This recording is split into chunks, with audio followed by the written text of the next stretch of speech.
Next gen astro நேயர்களுக்கு அடியேன் உங்கள் சிவயோகி சிவசக்திமான் சுவாமிகள் வணக்கத்தை தெரிவித்துக் கொள்கிறேன். இந்த பதிவில் ஐப்பசி மாத ராசி பலன் தான் சொல்ல போகிறேன்.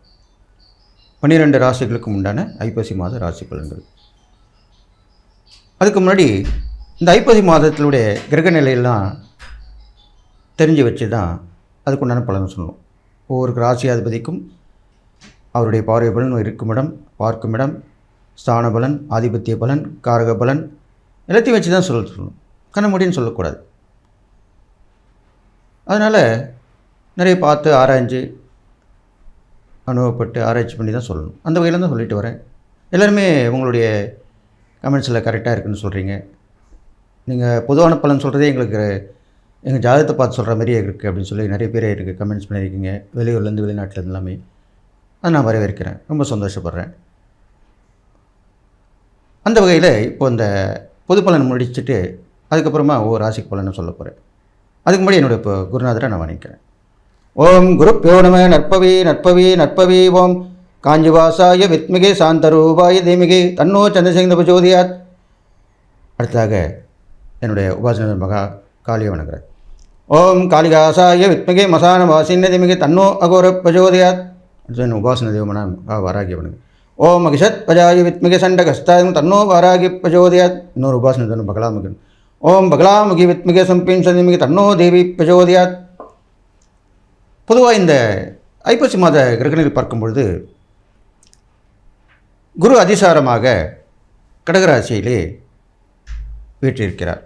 தன்னுடைய உச்ச வீட்டிலிருந்து நல்ல பலன்களை வாரி வழங்கப் போகிறார் இந்த ஐப்பசி மாதத்திலே. அடுத்ததாக பார்த்தீர்களானால் உங்களுக்கு சுக்கிரனும் கன்னிராசியிலே இருக்கிறார். சிம்மத்திலே கேதுவும் சந்திரனும் இருக்கிறார்கள். இந்த ஐப்பசி மாதம் பிறக்கும் பொழுது என்ன கிரகங்கள் தான் அதுதான் சொல்லிட்டு வரேன். அடுத்ததாக துலாத்திலே சூரியன், புதன், செவ்வாய். கும்பத்திலே ராகுவும் வக்ரம் பெற்ற சனி பகவானும் இருக்கிறார். இதுதான் இந்த ஐப்பசி மாத கிரகநிலை. இந்த ஐப்பசி மாதத்திலே ஐப்பசி மாதம் 10ஆம் தேதி துலாத்தில் உள்ள அங்காரகன் என்று சொல்லக்கூடிய செவ்வாய் பகவான் தன்னுடைய சொந்த வீடான விருச்சிக ராசிக்கு மாறுகிறார். அடுத்ததாக ஐப்பசி மாதம் 17ஆம் தேதி கன்னிராசியில் இருக்கிற சுக்கிர பகவான் துளாராசிக்கு தன் சொந்த வீடான துளாராசிக்கு பிரவேசமாகிறார். இந்த 2 பயிற்சிகளுமே இந்த ஐப்பசி மாதம் தான் வருது. அது இல்லாமல் இந்த ஐப்பசி மாதத்திலே அன்னாபிஷேகம், மகா அன்னாபிஷேகம், சிவனுக்கு உகந்த மிகப்பெரிய ஒரு விரத நாள்னு சொல்லலாம். அது ஒரு பண்டிகையாகவும் இந்துக்கள் கொண்டாடுவாங்க. அந்த பண்டிகையும் இந்த நாள்கள் தான் வருகிறது. அடுத்ததாக முருகப்பெருமானுக்கு இந்த ஐப்பசி மாதத்தில் தான் கந்த சஷ்டி விழா மிக விமரிசையாக கொண்டாடப்படுகிறது. சூரசங்காரம் செய்த அந்த கந்த சஷ்டி விழா. இந்த கிரகநிலை வைத்து பார்க்கும் பொழுது குரு உச்சம் பெற்று கடகராசியில் இருப்பதால் நல்ல அறிஞர்கள், கல்வியாளர்கள், அனுபவசாலிகள் அவருடைய ஆலோசனை கேட்டு நடப்பது நல்லது. அவங்க அரசியலில் இருக்கலாம், சினிமாவில் இருக்கலாம், சமூக சேவையில் இருக்கலாம், பொது வாழ்க்கையில் இருக்கலாம், கல்வியாளர்களாக இருக்கலாம், இப்படியெல்லாம் இருக்கலாம். அவர்களை கேட்டு நடந்தால் நல்லது நடக்கும். அடுத்ததாக சுக்கிரனுடைய பயிற்சியும் செவ்வாயும் பயிற்சியும் நல்ல ஒரு பயிற்சியாக அமையப் போகிறது. பெண்கள் கை ஓங்கியிருக்க போகிறது. காவல்துறை, இராணுவம் சிறப்பாக விளங்கப் போகிறது. அது இல்லாமல் மக்கள் எல்லோருக்கும் புத்துயிர் பெற்று காணப்பெறுகிறார்கள். ஏன்னா சிவனுக்கு இந்த அன்னாபிஷேகம் தான் அவருக்கு அன்னம் பாலித்து அபிஷேகம் செய்து அவருக்கு ஐப்பசி மாதத்திலே துளாராசியிலே சூரியன் பிரவேசிப்பார். சூரியனுடைய அம்சம்தான் சிவன். அப்போது சூரியன் நீசம் பெற்று விளங்குவார். அப்போ அந்த சிவனுக்கு அன்னாபிஷேகம் வைத்து படைப்பதினால் அவர் எல்லாருக்கும் படைப்பதற்கு நாம் வருடத்தில் அந்த ஒரு நாள் நாம் படைக்கிறோம். எனவே இந்த ஐப்பசி மாத கிரகங்களை பார்க்கும்பொழுது பொதுவாகவே மக்களுக்கு நல்ல ஒரு புத்துயிர் பெற்று விளங்கப் போகிறார்கள். புதிய பாதை தெரியப் போகிறது. முன்னேற்றமான வாழ்க்கை அமையப் போகிறது என்று சொல்லி அடுத்ததாக 12 ராசிக்கும் உண்டான பலனை இப்பொழுது பார்ப்போம். மகர ராசிக்காரர்களே, உங்களுக்கு உண்டான இந்த ஐப்பசி மாத பலன் தான் சொல்ல போகிறேன். மகர ராசிக்காரன் பார்த்தீங்கன்னாக்கா உங்கள் ராசியாதிபதி சனி பகவான். அவர் எப்போ எங்கே இருக்கார்? கும்பத்தில் இருக்கார். வக்ரம் பெற்று கும்பத்தில் இருக்கார். ராகுவுடன் சேர்ந்திருக்கார். அது இல்லாமல் அவருடைய பார்வை பலன்கள் 4ஆம் இடம், 8ஆம் இடம், 11ஆம் இடத்தை பார்க்குறார். இது நாள் வரைக்கும் குரு பகவான் 6ஆம் இடத்துல 7ஆம் இடத்துக்கு வந்துட்டார். ரொம்ப விசேஷம். நல்ல பலன் தான் நடக்க போகுது இந்த ஐப்பசி மாதம். இருந்தாலும் இந்த ராசாதிபதி சனி பகவானுடைய பார்வை பலனும் இருக்கும் பலன் பார்க்கும் பொழுது சிறு சிறு தடைகள், தாமதங்கள் ஏற்படலாம். குடும்பத்திலே முன்னேற்றம் கொஞ்சம் தள்ளி போகும். ஒருத்தரோட உதவி கிடைக்காமல் போகும். இது மாதிரிலாம் நடக்கும். இருந்தாலும் குருவுடைய பயிற்சியால், அதிசார பயிற்சியால் உங்களுக்கு வாழ்க்கை வசதிகள் மேம்படும். முன்னேற்றமாக இருக்கும். மனைவி ரொம்ப ஆதரவாக இருப்பாங்க. அதேமாதிரி கணவனும் ஆதரவாக இருப்பாங்க. ஒருத்தருக்கு போட்டி போட்டுன்னு உதவி பண்ணுவாங்க. இப்போலாம் 2 பேரும் சம்பாதிக்கிறாங்க. அப்போது 2 பேரும் சம்பாதிச்சு நல்லா அதுக்குண்டான திட்டத்தை திட்டி வெற்றி பெறுவாங்க. கூட்டாளிகள், பங்குதாரர்கள் அவங்க மூலிமா நல்ல லாபங்கள் கிடைக்கும். வெளியூர் பயணம் ரொம்ப அடிக்கடி அமைஞ்சு அது மூலிமா நல்ல பலன்களாக கிடைக்கும். சில பேர் என்ன பண்ணுவாங்க, சுற்றுலா மாதிரி தான் வெளியூர் போயிட்டு வருவாங்க. ஆனால் இந்த மகர ராசிக்காரர்களுக்கு சுற்றுலா மாதிரி போனாலும் சரி, ஒரு எண்ணத்தை நோக்கி போனாலும் சரி, அந்த எண்ணம் வெற்றி பெறும். அங்கே போன இடத்துல வருமானம் வரும், உதவி கிடைக்கும். இதுவுமே நிச்சயமாக நடக்கும். இதெல்லாம் எதிர்பாராமல் நடக்கக்கூடிய விஷயங்கள். அதுதான் உங்களுக்கு நடக்க போகுதுன்னு தான் சொல்கிறேன். அதுக்காக தான் அப்படி சொல்லியிருக்கேன். அது இல்லாமல் முயற்சியால் நீங்கள் எதை எடுத்தாலுமே அது இந்த மாத வெற்றி பெறும். நல்ல சக்ஸஸ் ஆகிடும்.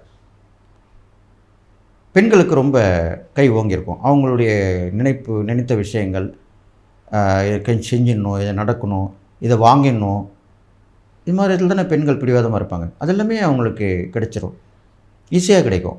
அதுக்கு தான் அப்படி சொல்லியிருக்கேன். குழந்தைகள் சொல்லவே வேணாம். அவங்க அடம் பிடிப்பாங்க, கண்டிப்பாக கிடச்சிரும். அடம் பிடிப்பாங்க, கிடைக்காம இருந்திருக்கும். ஆனால் இப்போது அடம் பிடிச்சாங்கன்னா கண்டிப்பாக கிடச்சிரும். குழந்தைங்கள்லாம் அடம் பிடிக்கிறது தானே. அது நல்லதாக கெட்டதான்றதை நம்ம தான் அவங்களுக்கு செய்யணும், போகணும், வரணும். அது பண்ணாலே போதும். அது இல்லாமல் உங்களுக்கு மகர ராசிக்காரர்களுக்கு நினைத்த விஷயங்கள் நடக்கும். மனசில் நினச்சிருப்பீங்க, ரொம்ப நாளாக இது தள்ளி போதே, எப்படி தான் நடக்கும்னு நினச்சிருப்பீங்க. கடவுளே இருக்காரா இல்லை இல்லையா அப்படின்ற சந்தேகம் கூட வந்திருக்கும். அதெல்லாமே இப்போ மாறி இருக்காருப்பா, கடவுள் இருக்காருப்பா அப்படி தான் சொல்லுவீங்க. மனம் ஒரு குரங்கு தானே. முதல்ல அப்படி சொல்லியிருக்கோம், இப்போ இப்படி சொல்லுவோம். எப்போ வேணாலும் எது வேணாலும் சொல்லும். அப்படி தான் நடக்க போதுங்க. நீங்கள் செய்யக்கூடிய இறை பரிகாரங்கள் பார்க்கும் பொழுது உங்கள் ராசிபதி சனி பகவான், ஆஞ்சநேயர் வழிபடலாம். காலையில் விநாயகர், மாலையில் ஆஞ்சநேயர், இந்த 2 பேரும் வழிபட்டு வரலாம். தொடர்ந்து சனியுடைய பாதிப்பு குறையும். அடுத்ததாக குரு நல்லது பண்ணாலுமே அவர் முருகருடைய அம்சம் தானே. முருகப்பெருமானை வழிபட்டு வரலாம். வள்ளி தெய்வன் கூடிய முருகர் வழிபட்டு வரலாம். அவருக்கு அபிஷேகாரம் வசதி வாய்ப்புகள் தான் பண்ணிடலாம். எல்லாமே செய்யலாம். இது மாதிரிலாம் செஞ்சுட்டு வரலாம். உத்தியோகத்தில் நல்ல முன்னேற்றம் கிடைக்கும். வியாபாரம் தொழிலில் இருக்கவங்களுக்கு நல்ல லாபங்கள் கிடைக்கும். எல்லாமே நடக்க போகுது. அரசியல், சமூகம் சார்ந்த துறையில் இருக்கவங்களுக்கு எல்லாமே இவங்க எப்பவுமே பூர்வமாக மகராசிக்காரங்க உழைப்பை பாராட்டுவாங்க. சும்மா ஈஸியாக கிடைக்கிறது அவங்களுக்கு பிடிக்காது. உழைச்சி முன்னேறணும், நம்ம கஷ்டப்பட்டு வந்துன்னா ஓகே தான், அப்படி தான் நினைப்பாங்க. அப்படிப்பட்டவங்களுக்கு உங்கள் உழைப்பு வீண் போகாமல் கண்டிப்பாக உழைத்த உழைப்பிற்கேற்ற பலன் இந்த மாதம் கிடைக்கும். நீங்கள் செய்யக்கூடிய தான தர்மங்கள் பார்க்கும் பொழுது நிறைய உடல் உழைப்பால் கஷ்டப்படுறவங்க இருப்பாங்க. துப்புரவு தொழிலாளி இருப்பாங்க, மூட்டை தூக்குவார் போவாங்க, கல் மண்ணை சுமந்து வீடு கட்டுவாங்க இல்லையா, அந்த மாதிரி கஷ்டப்படுவாங்க. அவங்க உடலால் கஷ்டப்பட்டு தான் சம்பாதிக்கணும். ஓரளவு சொற்ப லாபம் தான் வரும், வருமானம். அதை வைத்து அவங்க குடும்பம் நடத்தவே கஷ்டமாக இருக்கும். அப்படிப்பட்டவர்களுக்கு நீங்கள் உதவி செய்ய வேண்டும். நல்லா கேட்டுங்க. அவங்க கேட்டப்போ தான் இங்கே செய்யணுன்றதே இல்லை. நீங்களாக போய் செய்யலாம். ஒரு கட்டணம் கட்டின்னு இருக்காங்க, அங்கே கஷ்டப்பட்டு வேலை செய்கிறாங்க. ஒரு மோர் வாங்கி கொடுங்க, தண்ணி வாங்கி கொடுங்க, சாப்பாடு வாங்கி கொடுங்க. அவங்களுக்கு வருமானம் வரும் தான், இல்லைன்னு சொல்ல. அது என்னத்தை பற்ற போகுது அவங்களுக்கு. ஏதோ உங்களால் முடிஞ்சிட்டு கொடுத்துட்டு போங்க.